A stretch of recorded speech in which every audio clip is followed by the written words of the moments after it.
ஆமா, நீ என்ன இங்கனக்குள்ள உட்கார்ந்திருக்க? இல்ல, தங்கராஜ் மச்சான் கோயில் கடைக்கு வந்திருக்காக, அதான் பாத்துட்டு போலான்னு. ஏண்டி, இன்னும் நீ மறக்கலையா? எதுக்கு மறக்கணும்? நான் எதுக்கு மறக்கணும்? சினிமா நேரமாச்சு.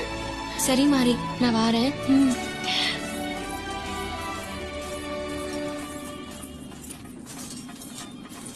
நீ போப்புல நேரமா போய் சேரலாம்ல. இல்ல, புதுசா கல்யாணம் ஆனவக மத்தியானம் சாப்பிட்டு சேர்த்து கண்ண சிந்திருப்பாக, அதான் தாமசமா போலான்னு வாரே மாறி.